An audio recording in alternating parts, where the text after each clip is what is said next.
Good afternoon and welcome to the latest in our series of live career webinars brought to you by the Hertfordshire Opportunities Portal, or HOP for short. That is a website that we hope all students attending schools and colleges in Hertfordshire will be aware of. On your screen at the moment, you can see details of our website and our social media handles.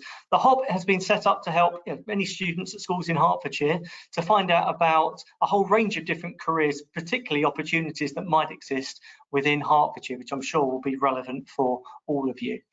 These webinars are designed to give you the opportunity to hear directly from somebody doing a job that you would quite possibly like to go into yourself in a few years' time. So we've got two fabulous panelists with us today who are going to share their experiences and knowledge of their roles within law. So I'm delighted that Brandon and Josh are joining us, and they will introduce themselves very briefly. Just a bit of housekeeping first of all. This session is being recorded, so if you aren't able to stay for us through the full, what I suspect will be probably a full hour today, you will be able to watch it back in its entirety from tomorrow. On the HOP website, we have all the previous webinars that we've recorded as well. So we did actually record one on law about this time last year, though that one focused more on careers in family law. Today we're going to look more at corporate law, but there will definitely be some crossover. And if you're not so much interested in corporate law today, I'm sure Brandon and Josh will be able to share their experiences and some of their decision making with you anyway. Just to reassure you, we can't see or hear any of you. But hopefully you can see and hear us, but you do have the opportunity to interact. So I've got a set questions that I'm going to ask Brandon and Josh at the start of this webinar, some of which have been generated by some of the questions you input during your registration. But really, this is your opportunity to ask your questions. So if you want to know a little bit more about which A-levels maybe you should choose, or why you should go into a particular strand of law or not, if you don't think we cover it in our initial questions, then do it yourself. So on the questions tab, which you should have on your dashboard, if you click on questions, you'll open it out and a text box will appear. You can type your question in there and that will come through directly to me, so it won't be visible to anyone else. And then I will forward that question on to Brandon or Josh. So if you want to ask either of them specifically a question, just put their name at the front of it, then I'll know to direct them. Otherwise, I'll direct it as I see most appropriate, or they'll both have an opportunity to ask that question. So what we want to gain out of today is for you guys to get a better understanding about what law looks like as a career, so the reality of it, what happens on a day-to-day basis, what's the best ways to get into law, do you need to go to university, what are the sorts of skills and qualities that somebody within law needs to go and really successfully get a career in that area. But first of all, I'm going to ask our panelists to introduce themselves to you so you know a little bit more about them. So starting with Josh. Good afternoon, Josh. Thanks so much for joining us today. Could you tell everyone a little bit more about you? Yeah, so my name's Josh, it's spelt Kosan. I always had a very keen interest in law from when I was quite young, and I've started off in what was called a Pathways to Law program. That really cemented my introduction into law. I then went on to study law at university. I passed my LPC. From there, I spent 9 months in criminal law. I then worked for the government legal department for just over 2 years. I then spent a further 2 years on the Grenfell Tower Inquiry, and I'm currently a trainee at the Hertfordshire County Council. Okay, and we're delighted to have you with us today, Josh. Thanks for joining us. Good afternoon, Brandon. Hi, Gareth. Delighted to be here. Unlike Josh, I didn't always want to be a solicitor. In fact, until about 15 or 16 years old, I was an aspiring footballer. I played for Crystal Palace in the academy and then got released, unfortunately. And then went on to do some A-levels. I've done A-levels in maths, biology and geography. Went to the University of Birmingham, studied a law degree. And during my time in Birmingham, I actually done some work experience in an immigration law firm, so something completely different to what I'm doing now. After university, done the LPC, and I'm now a trainee solicitor at Freshfields, who is a global corporate law firm, and I'm based in their London office. Sure, thank you. Great introduction there. So as you can hear, you've already got a wealth of experience already in their sort of formative years within the legal profession already. But some of the things that Josh and Brandon may have said may have resonated with you guys who are considering those first steps in your journeys potentially into law. So look, first set of questions from me. And I say, if you are joining us now, you do have the opportunity to ask your own questions. So do use the questions tab to type those and they will come through to me. So look, first of all, Josh, let me ask you, you mentioned that you went into criminal law to start with. Could you explain what are the main strands of law that somebody might go into? Well, I don't know about main strands because the law is very varied. There's plenty of different departments. I mean, if there's a law for it, there's a different area of law for it. So I myself was in criminal law. That seems to be something that a lot of people getting into law in the first instance are quite interested in. But I also went in and continued to do things like employment law, where I spent a lot of my time at the government legal department. I also did some personal injury law, and the other area of law I worked in is private client as well. And outside of actual areas of law, I also did document review, which is reviewing documents to do a particular case. That was for the Grenfell Tower inquiry, and that spanned different areas of law, but would just be finding relevant documents to the inquiry. Yeah, so I mean, I did a bit of research just before the webinar and I looked up the number of different courses with law or aspects of law within them in UK universities, and there's over 1,000 different courses that are out there, and as you've expressed there are so many strands of it. Brandon, what for you are perhaps the main branches of of law that people may go into, or perhaps some of your peers at university have gone into? Sure. I mean, I'm in corporate law now, but that can mean a lot of things. So in corporate law, you don't act for individuals, you act for businesses. And that can be getting involved in their transactions. So a company could be wanting to raise money, in which case it will be a transactional lawyer. A company could get into conflict with another one, so they could be on their way to court, and in which case you'd be a disputes lawyer for a company. Company like tax advice, they like employment advice. So there's a whole load of strands of corporate law. I'm mainly a transactional lawyer. I've also done work experience, as I said, in an immigration law firm. So that's working for individuals, which is really interesting. I think there's medical law. Some of my friends are in banking law. And so, yeah, the number is endless. Yeah, okay. Look, I'm sure this will be several of our questions we'll get later on will be around this, but I mean, you mentioned it, Josh, that criminal law is probably the one that attracts a lot of young people to the industry in the first place. But from your experience, is that a strand of law that many people end up in? Well, it's very limited. That, like Brandon mentioned, even in one area of law, there's a bunch of different strands. So, for example, I was dealing mainly with legal aid cases. So, where people didn't have the money to hire a lawyer privately, they would go through the government and get them to offer some help to pay for their legal fees. Legal aid contracts have been more restrictive over the years, so they are harder to find. So, yeah, I mean, it is a very interesting area of law. Some people go into it and stay because it is, like Brandon said, when it's a one-to-one, it's very interesting. But a lot of people, you can use that as a jumping off point, like I did, really get your boots on the ground, get that experience and take that forward into a different area of law potentially. Sure. Okay, well, I mean, let's get really into the nitty gritty. Brandon, tell us what have you been doing today? So tell us about your average day in your life as a solicitor. Sure. So as a trainee solicitor, it's probably a bit different to a more experienced lawyer, but I log on at about 9 a.m.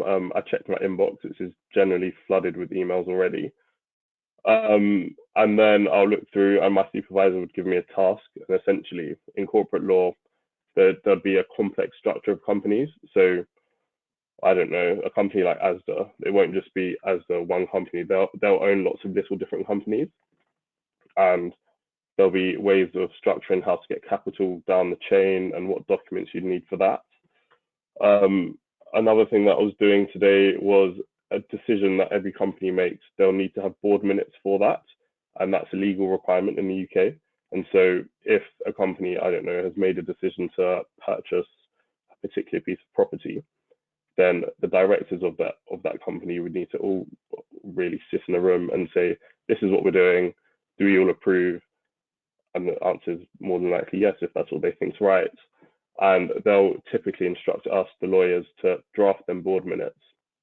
And most of the time attend them board meetings where they can run through the minutes that we've created and essentially approve it in a legally valid way. Yeah. Okay, thank you. And then same question to you, Josh. I mean, as much as you can tell us with commercial sensitivities, of course. What things have you been working on specifically today in your role working for Hertfordshire County Council? Well, I'm quite new in my role. I've only been in the role for 3 months, but I've already been granted quite a lot of responsibility. So one of the things that I'm doing is I am helping to facilitate a sale. So I'm drafting terms of contracts into that. I'm helping to draft the what's known as a break clause. So if we were to rent out a property as a council to a private company, for example, just to do works on the property, deal with the sewage, things like that, then we would make sure that there's particular clauses in there to say that if one of us decides that we don't want to continue the contract, to allow it to come to an end amicably and within a certain time period. So really just drafting all the particulars of a contract for the lease is what I was doing, and that allows us to really have a set term in place before any agreements are made or any work can commence, so that we know what's going to happen in whatever situation may arise throughout that contract. Yeah. Okay. I'm sure people will have lots of questions that they want to ask, and they want to find out a little bit more about the things that you've just spoken about then. But I mean, Brandon, just tell me, in your brief experience so far, what's the most enjoyable aspect of your role? What do you really enjoy about it? Definitely as a solicitor, the teamwork aspect of it. And so a client could come to us and say, we need this done by next week. And a solicitor, there'll be about 5 or 6 of us in the team, and we'll all sit around the table and work together to get the documents in place in order to get the job done. And so we could be there till about 7, 8 p.m. all working really hard, and there's all like-minded people who are really interested in getting the job done. And so I'd say personally it's the team working aspect. Also working for a company like Freshfields, you get a lot of business development opportunities. And so there's a lot of opportunities to reach out to local communities, the people who can't afford top tier representation, and be able to help them. And that's something we're really interested in doing, and something that I very much enjoy. Sure. So just No? from your perspective, Josh, what do you enjoy most about your role?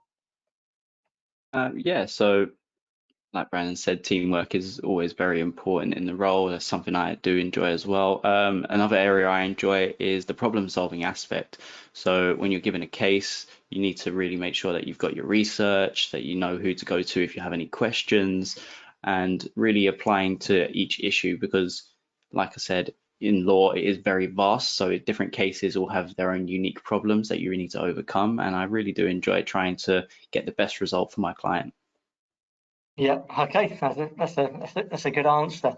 What are the things that are slightly more challenging about the role then? What are the things that perhaps you don't know when you're even 16, 17, 18 about law? What would you want people watching this to know now? What's the warts and all account, Brandon, that's worth knowing? I'd say when I was 16 or 17 thinking about the law, I would think there'd be a point in time in my career where I'd know everything. And so I'd get a task and I'd be able to do it very easily.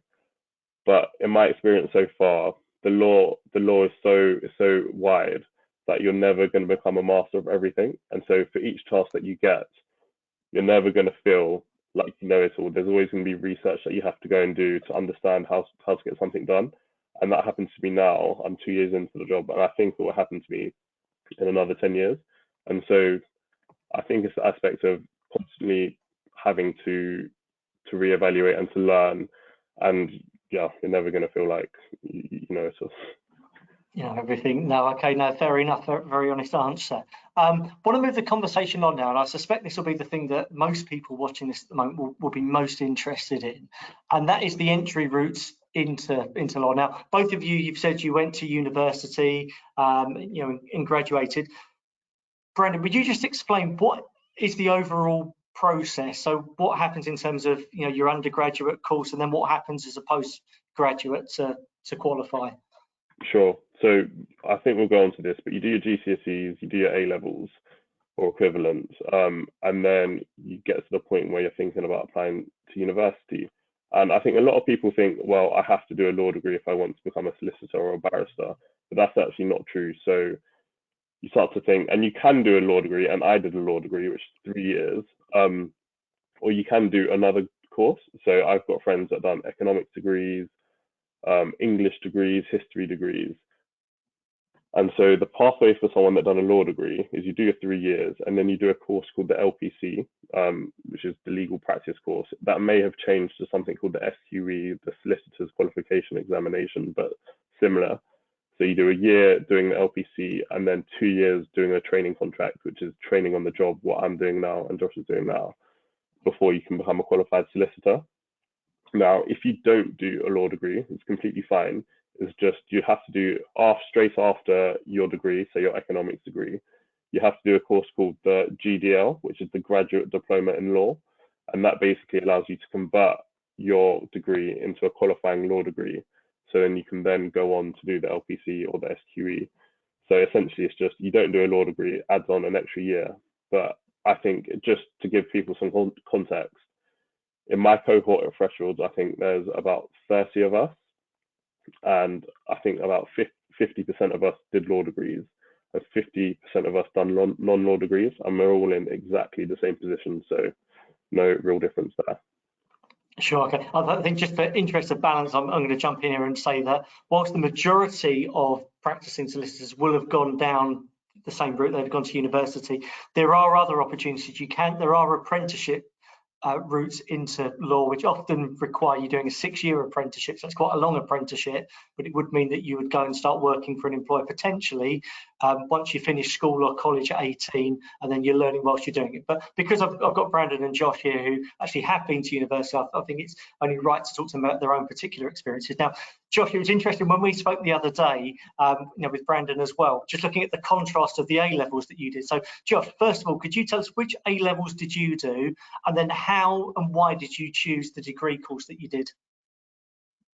Yeah, I mean, as I said, I had a very early interest in law. So when I spoke to my careers advisor when I was still in secondary school, he told me a good area to take A levels in is history and English, because it shows you're demonstrating your understanding of the language, and history will help with research further on. Now, while I do find that to be true, I also took business studies, and I found that it doesn't really matter as much what you take at A level, as long as it's something that you enjoy and you believe you can achieve well in. And then that can always assist you later on down the line when you do take law. As Brandon was saying, there are people who take the GDL to convert a different study into law, and that's actually something that I found later down the line was something that is more beneficial in particular areas of law. So if you wanted to go into intellectual property law, for example, a lot of companies look for people with science degrees over law degrees, because they can understand the product or what it is that they're trying to deal with first, and then they can learn the law associated with that after. So that's another way you can do it. Also, as you mentioned, there are apprenticeships. There's also, I believe it's still running CILEX, C-I-L-E-X, which is another route to qualification, which doesn't involve a training contract, but does involve on-the-job training as well. And if you have the LPC, you can still take CILEX. I believe it just knocks time off of how long you're on that course instead. Okay, so just to confirm that the A levels you did were English, history, and business. And business studies, yes. Business studies. Okay, so just complete contrast. Brandon, tell everybody which A levels you took. Yeah, so completely different. I studied maths, biology, and geography. And just for full disclosure, I picked them A levels with the intention of probably doing an economics degree. But then about a year into my A levels, I realized probably not what I wanted to do. When it comes to applying, I think it was UCAS, I decided actually I'm going to do law, and I've still got 5 out of 5 offers with A levels. So I think it just shows you can go through the route Josh does, and I think a lot of people did. But equally, I done a maths-based degree. I like numbers, and that was also completely fine. Sure. Okay. So for those of you that are watching this at the moment, you may already have started your A levels. You may be thinking about A levels. A few of you might even be sort of pre-GCSE choice at the moment. But the good news here is, from listening to Josh and Brandon's accounts, there is really, it doesn't matter what subjects you can do. The world of law is still available to you, regardless of the A levels that you do or subjects you choose. Josh, just coming back to you then. So you knew you wanted to do law as an undergraduate. I know you were quite keen to be able to commute from home as well. Why did you choose the University of Hertfordshire? What was it about that particular course that appealed to you? Well, as you pointed out, it was near where I lived currently. I'm in Chinkford. It's not very far. It was, I think, a 40-minute drive when the M25 was cooperating.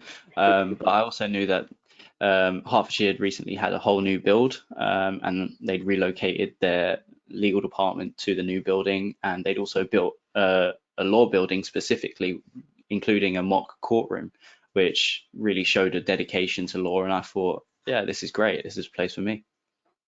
Yeah, good. And then, Brandon, I think you were probably determined that you were going to move away from home, weren't you, to go to university? So there are, what I said, there's over 100 universities offering law. What was it about Birmingham that particularly appealed to you?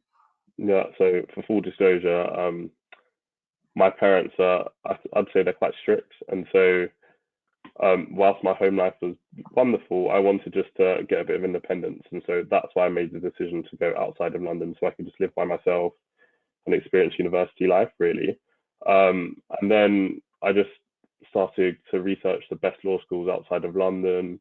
And Birmingham was quite good. It had quite a strong mooting club, which for people that don't know, is basically mock court. And that's something I was really interested in, and I could put on my CV, and it did really help me when it comes to like interviews and stuff. They also had quite a good graduate prospects kind of program, and so you could go and see careers advisors when you want, and they'd help you with applications and stuff, which was something that was invaluable. And yeah, that was really why I made the decision. Okay, I'm sure people will want to ask questions, and they'll have particular universities perhaps that they're thinking of at the moment. But anyway, we'll put those to you a little bit later. Josh, we've talked about the subjects that you need and choosing the course that you did, but you've worked in various strands of law. But what I want to know is, regardless of your academic qualifications, what are the sorts of skills and qualities that you notice that good people have in your industry? Well, one of the most important skills I would say is organization. So being in law, you can have a number of cases all going on at the same time. So it's always important to be able to keep track of any deadlines that may be coming up, forms that you need to submit, meetings with clients that you need to do. So you really need to make sure that you have a hold on your organization. So the first thing I do when I joined the criminal firm is I look back at my to-do list, see what else hadn't been done, see what needed to be done, and just draft it fresh for each day, just so I could organize things by priority, essentially. So I'd definitely say organization is one of the top skills you'd need. And also researching as well. Like I said before, you really need to, each case is unique, so you're going to be coming across problems that you might not have faced, and even the people in your department may not have come across before. So it's really important to be able to really get into those issues and figure out a solution for your client. Sure. Brandon, you spoke earlier about the most enjoyable aspect of your role was the teamwork and that collaboration. I mean, presumably that's a really important skill, particularly when you're going to work for a large firm, when you'll be working in teams. I mean, do you find that most of the time you're always working as part of a team, or are there times when you're working by yourself?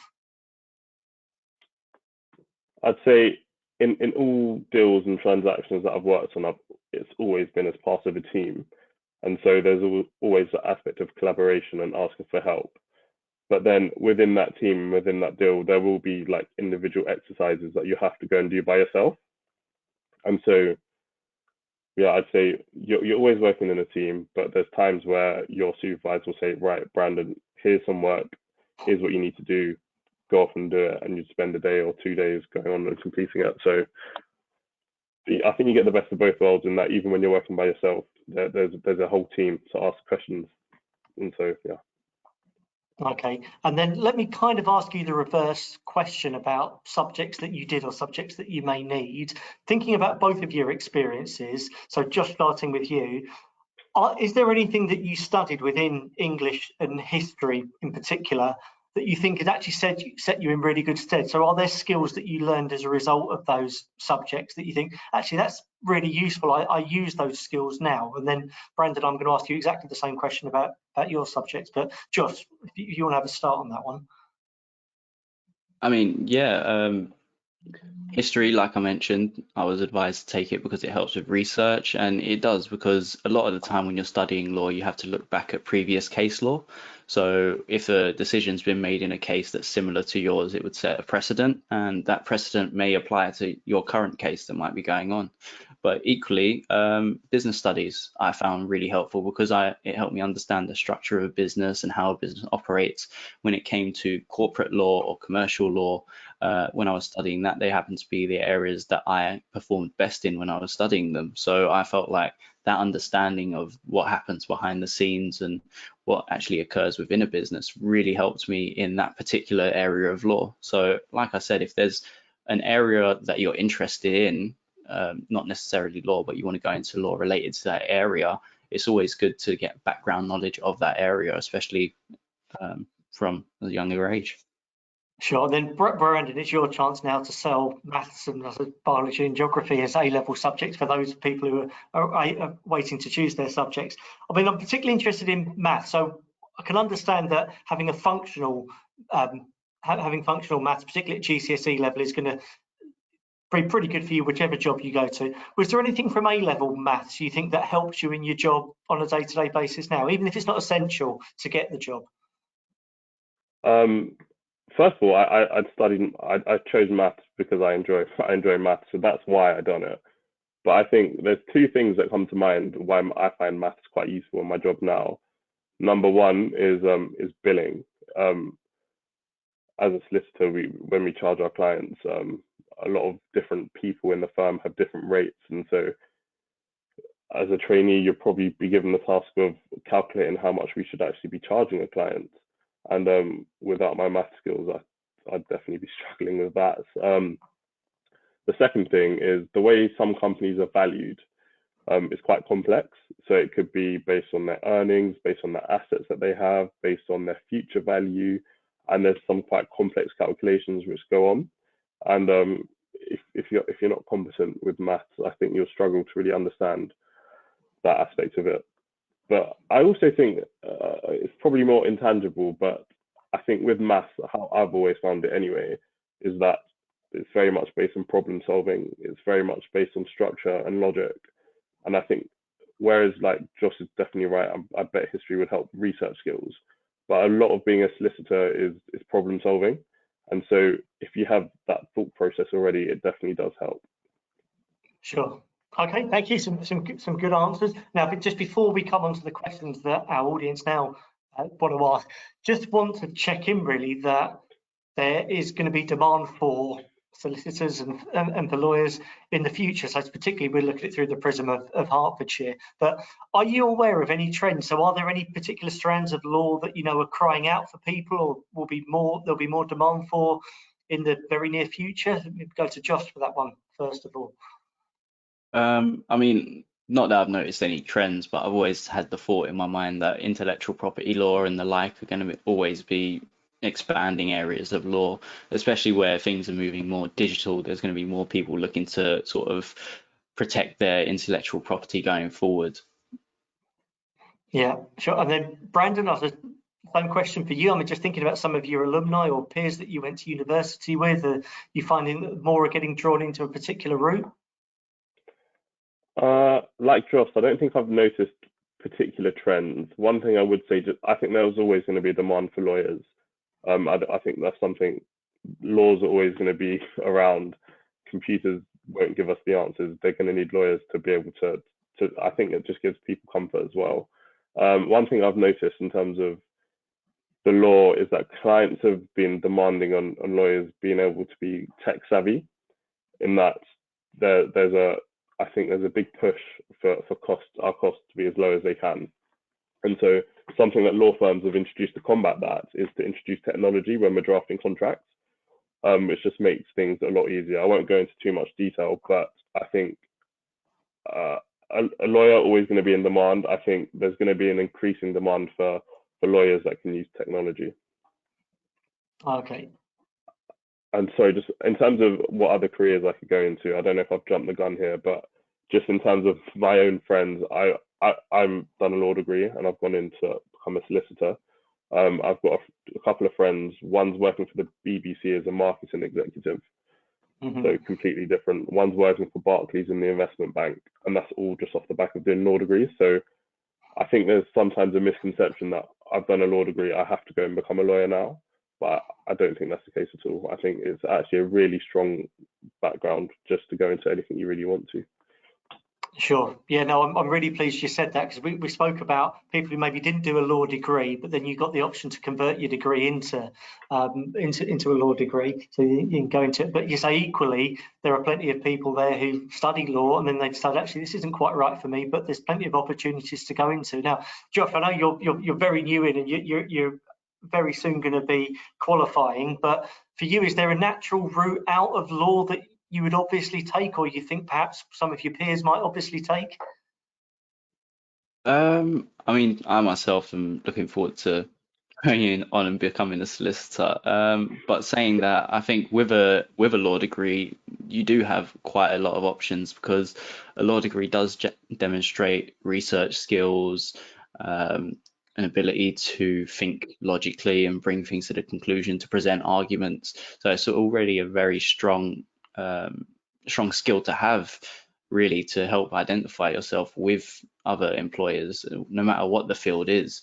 I mean, obviously, if you have a field that requires a specific degree, like an understanding of biochemistry or something like that, then you are going to need to study up and demonstrate knowledge in that sense. But I think with a law degree, it's a very, very good jumping off point, regardless of what you want to do, especially for areas such as, for example, journalism. That's another area that needs a lot of research and the ability to present an argument in an interesting way. Yeah, like I said, possibilities are endless.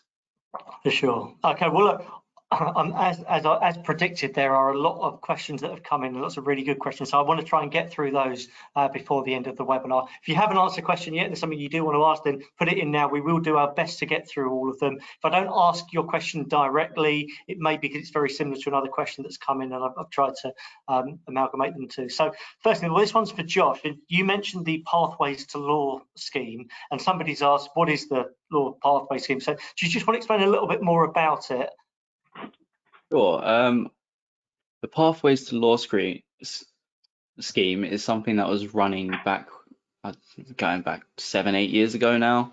And what it really was trying to help people who were the first of their family to go into higher education and had an interest in law already, get a taste for the law. I think it was run by LSC, and it provided the opportunity for me to go to workshops, even get a bit of work experience at a firm called Simmons & Simmons.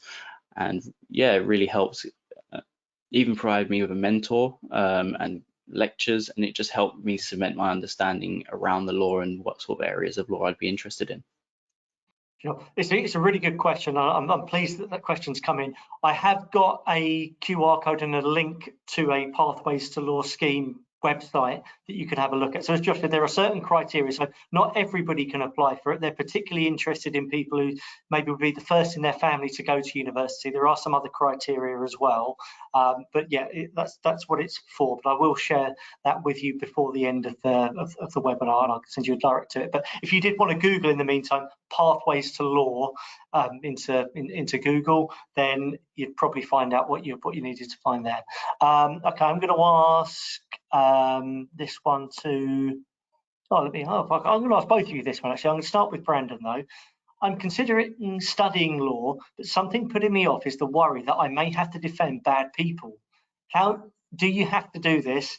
How do you know if someone is or isn't guilty? Well, I know you obviously haven't gone into criminal law, Brandon, but I'm sure this is something that would have been discussed at university. So how would you answer that?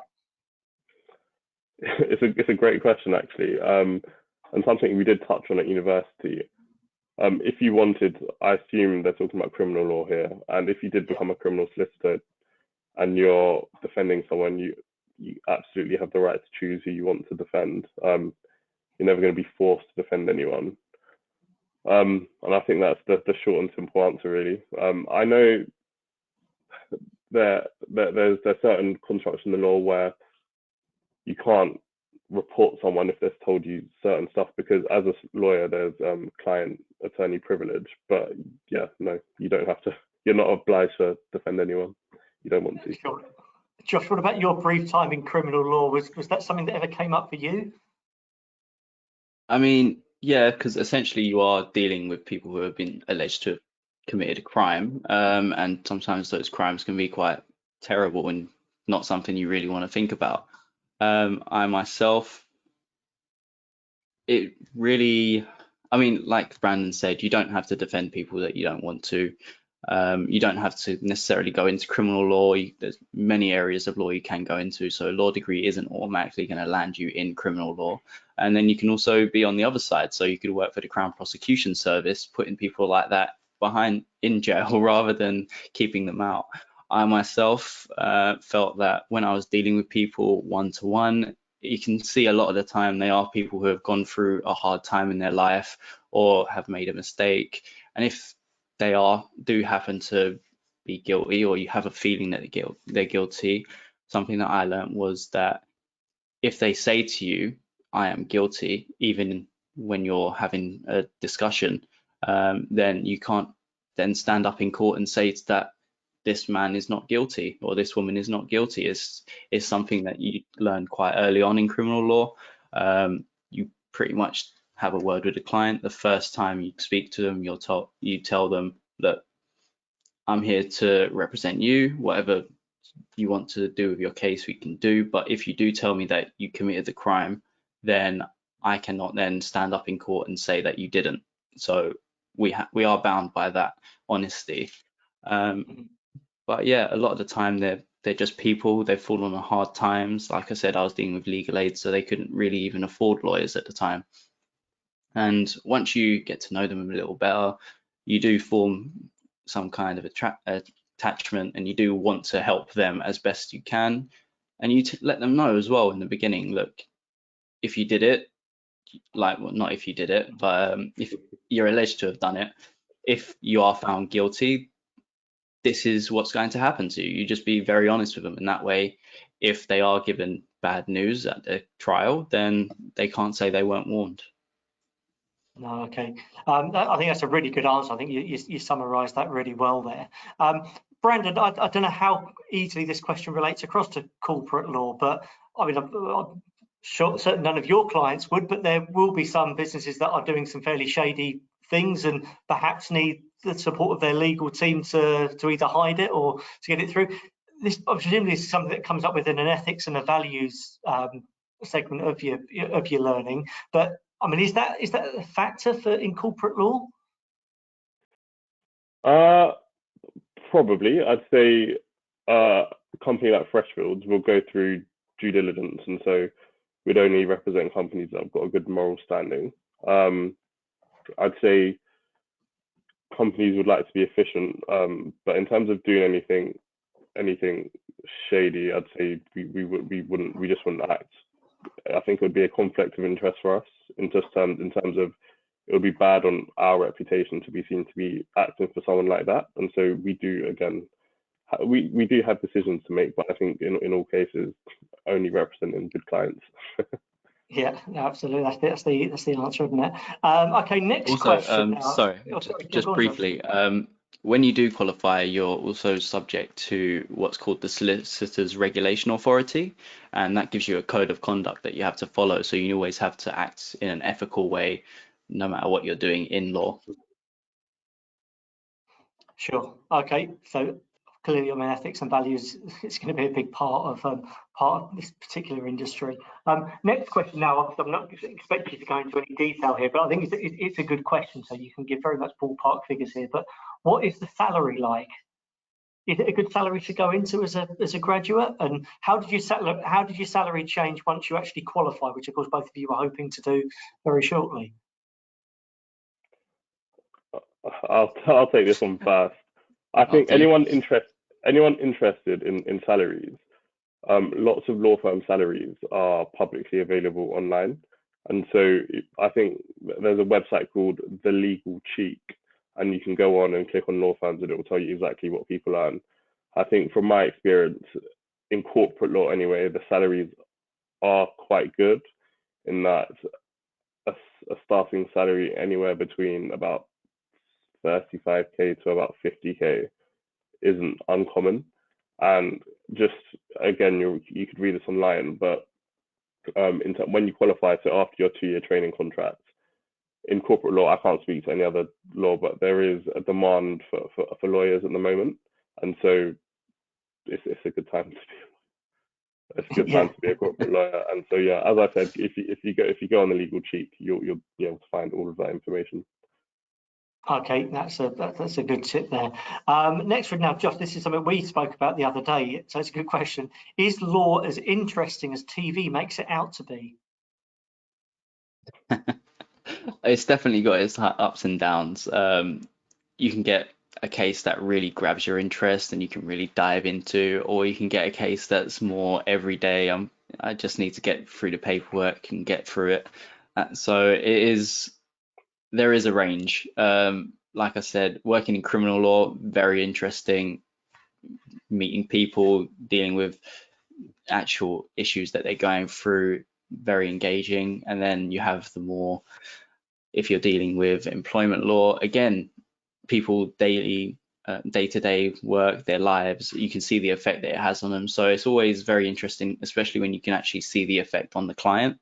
And that's always very rewarding at the end of the day.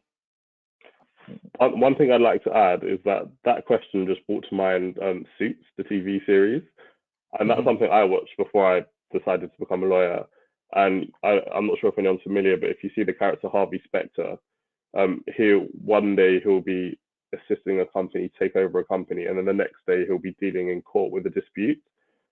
And I think in isolation, them tasks are typical of what you do in corporate law, but you wouldn't see the same person advising on transactions and in court in England anyway. And so that's just one thing to bear in mind. I think in law, you generally specialize as someone that's more transactional, i.e. someone taking over a company or someone that's based in court. So the magic man that Harvey is doesn't really exist, I'd say. No, okay. So obviously, yeah, criminal law is the one that's glorified a little bit. But I mean, Josh, do you think ITV will be showing any primetime 6-part series based on your daily inbox? I don't think so. But something that Brandon just touched on, yeah, so you do see a lot of TV, you see the main character go from the office to the courtroom. A lot of the time, where we're solicitors, if we're in the courtroom, we're often supporting barristers who take a separate qualification. So instead of doing the LPC after they get their law degree or their GDL, they'll take the bar exam to qualify as a barrister and try and attain a pupillage with a chambers. And they're the ones who are actually speaking in court on our behalf. We're there to provide support and to draft instructions to them of how we want the case to be put before the court. Yeah. Okay, fine. Moving on, we spoke about A levels. I imagine the answer is going to be the same here, but what GCSEs do you need to do law? So you need to have English and maths. That's obviously going to be important that you've got those at GCSE level. I'm going to guess, guys, you did a fairly varied range of GCSEs, and there's no particular ones you'd tell people they should do? Completely agree. I don't think it really matters as long as you have like your maths, your English. To give people an idea of what I did, I done, what did I do now? God, this is a long time ago. I chose geography, I chose history, I chose PE, I chose drama, and so I just picked what I enjoyed really. There wasn't any maths, any science to it really. No, okay, seems good advice. Yeah, I'd agree. Just pick what you like. Absolutely, that's good advice for your GCSEs and A levels. Which strands of law would allow you to have more direct contact with individual clients?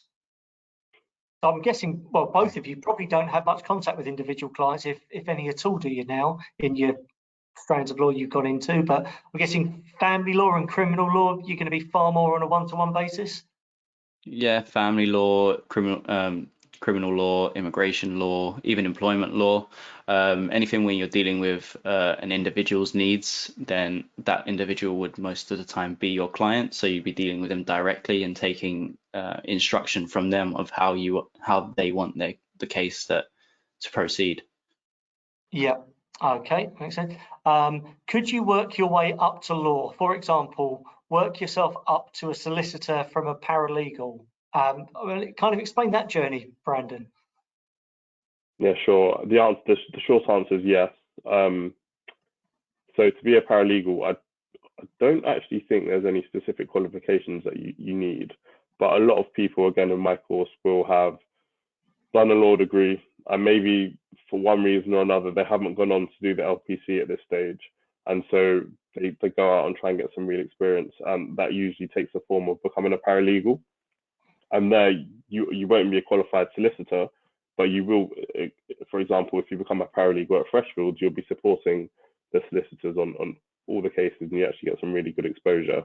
And from there, there's definitely been cases where people have worked really hard as a paralegal, impressed, and got training contracts at Freshfields or other law firms. And in that way, some companies like Freshfields pay for your LPC, and so it is a way to go, 100%. Sure. Okay. I'm going to try and get through these questions as quickly as we can to try and get them done within the hour.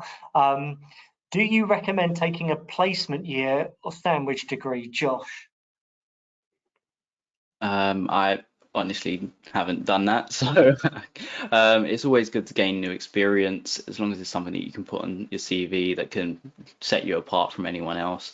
If you're going to take a year out to get some experience in the area that you're hoping to go into would help, especially because I found where I came out of university and my LPC, I didn't have any legal experience. Most of the experience I had was working in Tesco. So I jumped straight into being a paralegal, and that's what led me to where I am today. If I had some experience prior to that, then it would have maybe accelerated my path, but that's just the path that I took. Yeah, no, okay. Brandon, next question. Do your responsibilities change most days and with different cases? Responsibilities, I'm going to take that to mean stuff you actually do. And the short answer is yes. Depending on what you do, you might be working on an IPO, so a company listing their shares, which is a whole different set of work stream, or a private deal. So the answer is yeah, it changes every day. Sure. Okay. Next question. Now they're asking for a direct recommendation here. You both spoke about you both did law degrees and therefore didn't need to do the top up. But do you recommend doing law at university? And how hard work was it? You know, was it enjoyable, or would you actually recommend someone did a more general degree and then go and do the year top up instead? Josh. Well, I'd say it depends on you as a person and what your interests are. Like if you already know what sort of area of law you want to go into, maybe choose a subject based on that area and then top up to a law degree. But I myself, I knew that I wanted to go into law, but I didn't necessarily know what area of law I went into. So when I did my law degree, it gave me exposures to a bunch of different subjects and areas of law, which I found really helpful because then I could see how I performed in each area and maybe what I had a better aptitude towards. Mm-hmm. And then, I mean, in terms of the hard work and whether it was enjoyable, Brandon, how did it weigh up for you? Did you feel that it was overwhelming at points, or was there always enough keeping you going, and it's enjoyable enough that didn't really become that much of a factor for you? In university, never overwhelming. I think I found my A levels a bit harder than my university degree, just to put it into some context. So I think as long as you stay organized during your law degree, you'll be completely fine. Sure. Okay. Next question, which is a bit of a follow-in to that one. How is a law degree structured? So do you cover many aspects of law in university, or is it more general? Now, I'm guessing you're both going to have slightly different experiences. So Josh, if you start off, if you can remember what the sort of the modules and the composition of your degree was, then Brandon, if you answer the same question. Well, in my first year, I think we had one option to pick an area of law and then 3 areas of law that were set. And one of them was,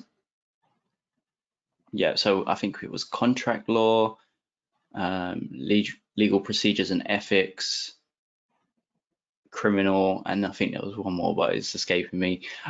Second year, we got 2 options and then 2 standard, well, not standard, but 2 areas that we had to study. And then third year, I think we had 1 area and then 3 options. So it does give you some variability, at least where I studied at Hertfordshire. And essentially, it's 4 different areas of law per year over the 3 years. So you get a really good range when you come out of it. Sure, and Brandon. I actually think that's a really good question and something you definitely should look into before you pick the university that you want to study into. The reason I say that is Josh is right. I think for every law degree, there's a set number of topics that you're going to have to study, i.e. criminal law, contract law, tort law, civil law. But then for me anyway, in my third year, there was no subjects which I had to do, and you had complete free choice. But that free choice will obviously vary depending on what university that you go to. And yeah, so I think good question and something that everyone should research. Yeah, and of course, every university is going to be slightly different in the way that the course is structured, and then the assessment criteria may be different as well. So yeah, and also different courses can have slightly different entry requirements. So I know your teachers will be telling you this, but really investigate the intricacies of the particular courses that you're looking at. What grades did they achieve at A level and uni? So you can show off now, both of you. What were your actual A level grades and your final degree grade, Josh? Well, not much showing off. I actually got C's at A levels and managed to get to where I was. They say that obviously the better the grade, the higher level of university you can get into. I think I was lucky to have got into Hertfordshire, but I'm very glad I did, and they've supported me ever since. Sure, Brandon. So yeah, I actually got 3 A's at A level, and then got a first class degree at Birmingham, so didn't do too badly. Congratulations. And then the next question was around GCSE grades. And were you aware when you were applying for university, how closely were they concerned with your GCSE grades? I mean, I'm guessing again, English and maths, you two are probably old enough that you did them as A's to C's, as opposed to the number system, which is in now. But was there a particular requirement that you knew you had to have hit? Yes, Josh, if you can remember. I can't remember. I think I remember at the time UCAS was mainly concerned with the A levels, so the GCSEs were more to get into the sixth form that I got into at the time. Yeah. Okay. Brandon, any memories of GCSE grades having much of a prominence in your application? Not in terms of my university application. I think the main concern was, like, say I wanted to do a geography A level, then I probably should do geography at GCSE. So I think it's a step before, but in terms of university applications, I don't think it really matters. Sure. Okay. Another really good question here. What sort of things would look good on a personal statement to apply for a law degree? Are there any extracurriculars or work experience which would really help? So this is something we spoke about on Tuesday in prep for this. But I mean, Josh, first of all, what can you remember about your personal statement that you put together? Not a lot, to be honest with you. It's been a while. But extracurricular activities, anything to do with debating, as Brandon mentioned, some universities offer mooting, which are mock trials. They can be really helpful on your CV, especially if you're trying to get into a position where you may need to be put to speak in front of people, such as advocacy. But yeah, work experience is always very good on a CV or a personal statement. As I said, I wish I'd done more during my time at university just to help bolster my CV. So whatever experience you can get in the area, even if it's just as a legal assistant or a work experience for a week or two, then that's always going to be very helpful. Yeah, Brandon, anything you could add to that? I think Josh has answered that perfectly. But one thing a step further in terms of when you're looking at training contract applications, I think law firms really like someone that does maybe a sport or has an interest. It doesn't have to be sporty, but I played football and they're really interested about that. I worked in M&S when I was in sixth form, and they asked me about that in terms of how company works, how it works. So I think go out and get a job if you can, go out, do a sport, have an interest. What else did they? And yeah, any mentoring that you'll be able to do for younger children, I think they'll really be interested in that. So I don't think there's actually a bad type of experience that you can get. No, okay. I mean, you're talking about from an employment perspective. Can you remember, and I'm taking you back a few years, but can you remember anything around your personal statement or anything that you were encouraged to include within that that would help with your UCAS? Yeah, again, sports for sure. Um, Sports. I think I was a member of the debate club at that time. And then I think I might have just shadowed in a law firm for about a week or something like that in the summer, which I wrote. So I think they were the three key things. But yeah. Yeah. Okay. Good question here, which I should know the answer to, but you guys will be experts on it. It's a really good one to ask. What's the difference between becoming a lawyer and becoming a solicitor? Josh?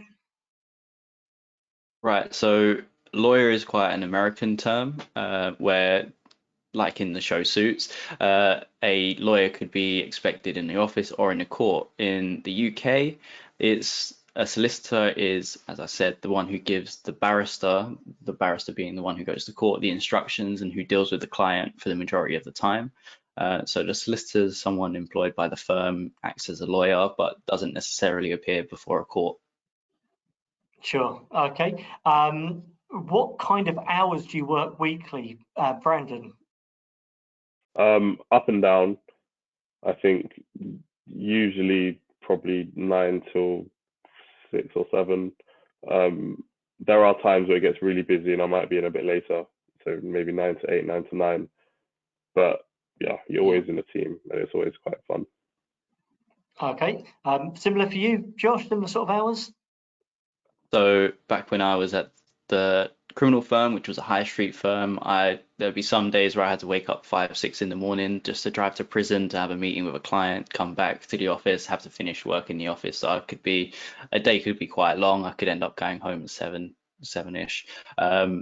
But since working for the government legal department and the council, they have much of a larger focus on the work-life balance. So they try and really keep you in just the core hours. So 9 to 5 as a standard, for example, but some firms even now start to offer more flexible time. So you can come in a little earlier to leave a little earlier, a little later to leave a little later. But it also Yeah. does depend on your caseload and what needs to be done and your deadlines. Because if you do have a deadline, you can't turn around to the court and say, well, I finished for the day, so I didn't get this application in on time, if you know what I mean.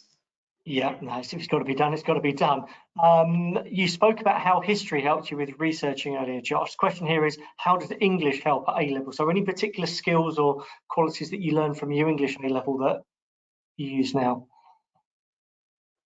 Um, I mean, you are going to spend a lot of time just reading over books. It's always good to just stay in that sort of mode where if you can read as a hobby or you're reading as your studies, then just going over large amounts of information in a short amount of time always helps, and just keeping it interesting Sure, and okay. always throwing a couple fancy words.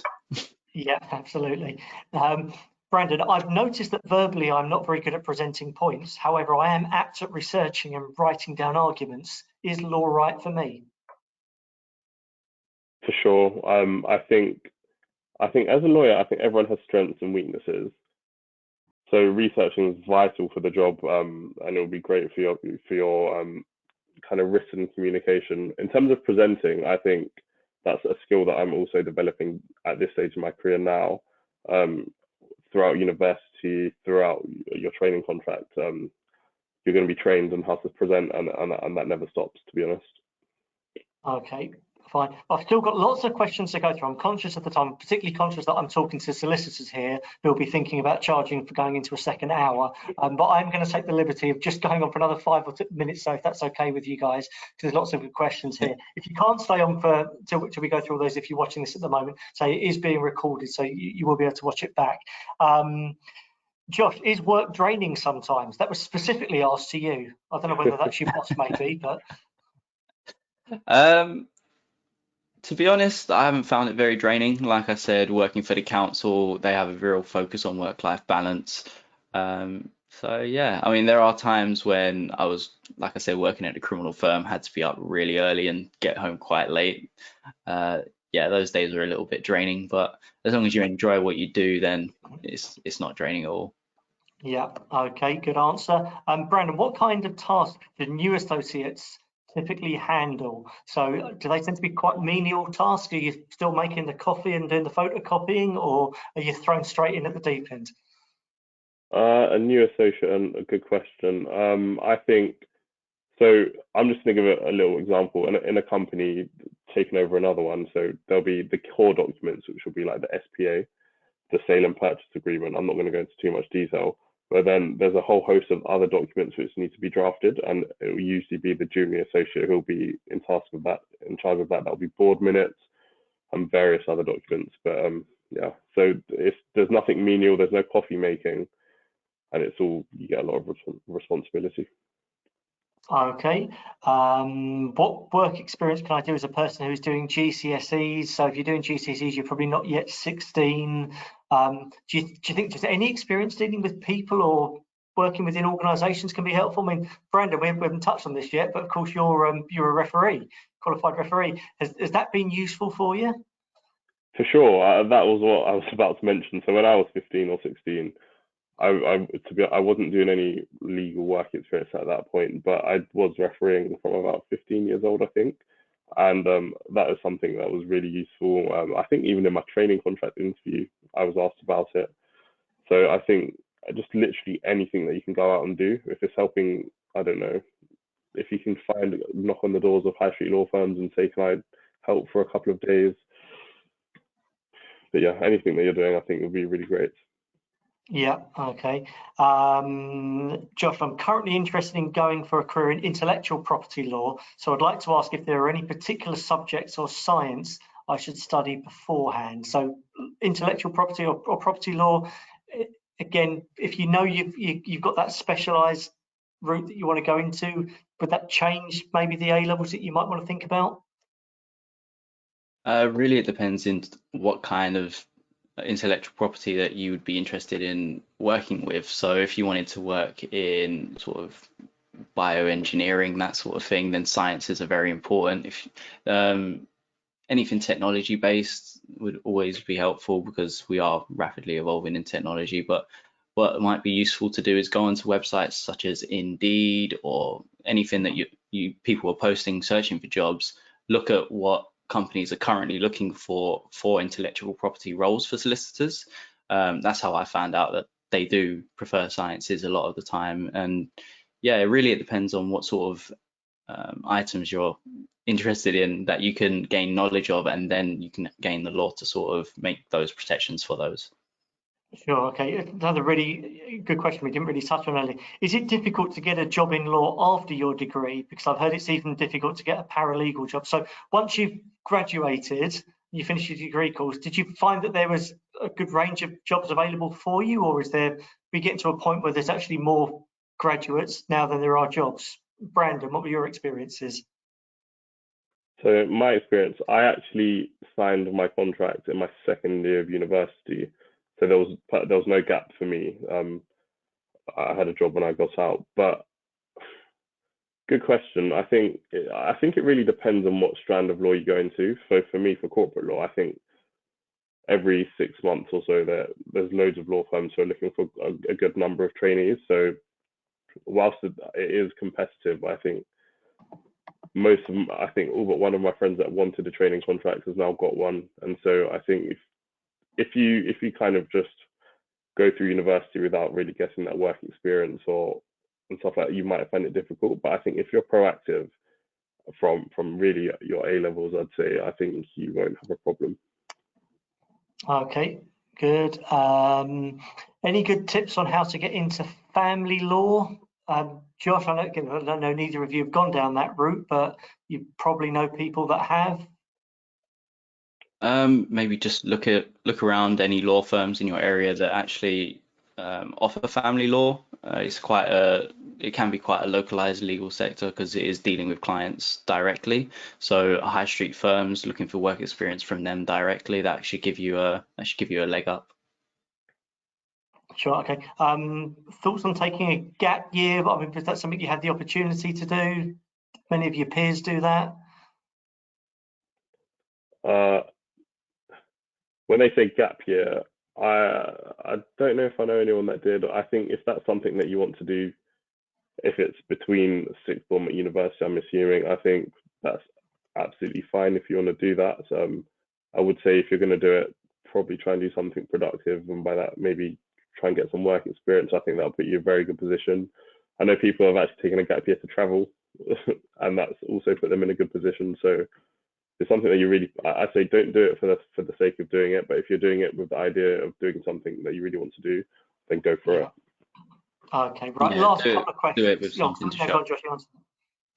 Oh no, I was So just going to that- say, like Brandon was saying, just do it, but try and have something to show at the end of it to say this is why I did it. Even if it is something like traveling, that's something that you can really talk about in interviews and show that you've experienced things in life. Yeah, okay, Brandon, this one's specifically for you. How did you link subjects that aren't essay based in your personal statement if you want universities to accept you for law courses? So was that something you were conscious of, or were you quite happy that the A levels you were doing were going to be fine? I was quite happy that the A levels I was doing was going to be fine. I think there's more than one way of tackling a personal statement. You can talk about essays, and I probably did mention it. I've done a geography degree, which had maybe a little bit of essay writing, but I think my personal statement was more based on problem solving, logical thinking, thinking outside the box, and how my A levels helped me to do that, because that's a key part of a law degree and becoming a lawyer. And so I think for a personal statement, you really just need to place your strengths. Yeah. Okay, right. Literally, last. There's a lot of questions here about criminal law, which I suppose because I know, Josh, you had a brief period in criminal law, that probably things that you may not be able to answer that well because of your own experiences. But how much of the job is filling out paperwork, and how much is actually doing your own writing, etc.? So, I mean, how much is admin and paperwork take up of your day, Josh? It really depends on the case. So if you get a crime such as fraud, a lot of it is more paper-based because you have transcripts from what occurred. But again, equally, a lot of it is speaking with your client directly because it is their case at the end of the day. So you'll be drafting their witness statement a lot of the time, going through it with them, making sure they understand it and are happy with it, because at the end of the day, it has to be their words because they're the ones who are going to be presenting it when they go to trial. So I'd say about 50-50, but if a crime is more paper-based, then it'll be a little bit more in the paperwork department. For sure. Okay, I think this is a good ethical one, probably just to end on, even if it isn't something that impacts you in your day-to-day life in your roles now. But how would you avoid your beliefs affecting the outcome of a case or something you were looking at? So how much do you have to compartmentalize perhaps your own thoughts about something when you're going into law? I think as Josh touched upon, as a solicitor, you've got a duty to act in the best interest of your client. And so it's not happened to me personally, but there could be, maybe Josh can speak on this, but there could be an aspect of compartmentalization. But for me, whenever I've worked, it's always, what does my client want? How do I do this? And that's the only thought that I really have. Sure. Okay. I mean, I guess you probably not had that situation yet where there is that really ethical dilemma that you get. I suppose you're going to be less likely to have that in the area of work that you're in. But Josh, you sort of pre-criminal law Yeah, so days. compartmentalizing, at the end of the day, you're there to do a job, you're there to represent your client to the best of your ability, and they have their liberty on the line at the end. So you can compartmentalize what I did because the law is set. So you tell them, regardless of either one of our feelings, whatever we want to happen, the decision is out of our hands. So it's really down to how well we can present the law, rather than how we feel about the situation. So in that sense, I didn't find it too difficult to compartmentalize. And yeah, feelings don't have much bearing on a case at the end of the day. It's what you can present and what you can prove. Yeah, for sure. Okay, well, I'm so sorry that I've not been able to ask every single question that's coming up. Hopefully we've covered majority of them, or we've spoken around the subject. There was a really good question there about what has been your hardest case to deal with, but I won't ask you to try and answer that now, because probably that needs a bit more time to give that some thought, but it's a really good question nonetheless. So for those of you still watching at the moment, if there's any thoughts that you've got about this webinar, if this has helped you in any way, it'd be Cliffhanger. if you could just type that in as a question now, and then we will record that as part of our feedback for the webinar. What I wanted to do just before we go is share with you some useful websites that you might want to have a look at. So Brendan, you spoke about your firms. They offer a virtual work experience here. So that's the Freshfields one on the right hand side of the screen. And just if you want to quickly just advocate that. Yeah, really briefly, I think Freshfields have said to themselves, well, not everyone can get work experience at you guys' age. So what can we do? And so they've put on a virtual scheme where real lawyers that I've worked with myself, set tasks and give you explanations for you to do and try to see if a career in corporate law is something that would interest you. I can personally say that every task that you do on that, I've done myself and I do myself on a day-to-day basis. So if it is something that interests you, I'd definitely recommend doing it. Sure. So you've got the QR code there. So if you take a picture of that, it'll take you straight there. The middle one there, that is information about the Pathways Law Scheme that Josh spoke about a while ago now. So you might want to have a look at that. Equally, Aspiring Solicitors is a website that you might want to have a look at as well. That will give you lots of good information, possibly some answers to the questions that you guys have asked today so far. Brandon, there's also a YouTube that you recommended people might want to have a look at. Again, so if you're anything like me, you'd be going on YouTube and typing in the day in the life of a corporate lawyer or a solicitor, just to kind of figure out what people do. And there's a guy called Liam Porritt, Porritt, I think, and he vlogs his life, and I think he works at Clifford Chance, so another big corporate law firm. So if you wanted to see what a day in your life would be like in reality, I think that's a very accurate depiction of it. Sure. Okay. And then, Josh, any reading, any books or any novelists that you'd recommend people have a look at?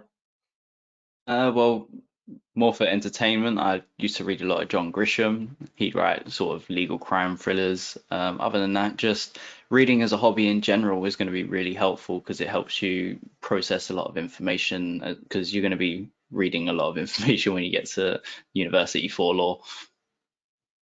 Yeah, sure. Fantastic. Okay, well, look, I think we're ready to close off now. The screen that you've got in front of you there, just a reminder of our HOP website and some of our social media handles. So this is a great resource for you for careers information in general, specifically for anyone at school in Hertfordshire. The QR code on there, if you click on that, that will take you through to all of the previous webinars that we run. So we cover a different subject or a different career every week. Last week we did graphic design. Next week we're doing careers in business administration. But if you scroll through that, you will find the video we recorded about a year ago, very, very similar format to this one, that looked at careers in family law. So we had two solicitors, trainee solicitors from a firm in St Albans. So if that's something you're interested in, go and have a look at that one, and you can watch that as well. Thank you so much for your questions that you submitted. Thank you for coming home from school and logging in and joining this webinar as well. We've got some really nice feedback that's come in through as well, which is really, really positive. So thank you ever so much. But lastly, let me thank Josh and Brandon for giving up their time for us all this afternoon and for sharing their experiences with you. I know you've been really, really inspirational, and you've really, really helped people watching this. But for the rest of you, best of luck with your future careers in law. And of course for your A-levels and GCSEs possibly before that. We hope you've enjoyed it, and we look forward to seeing you again soon. So thank you very much.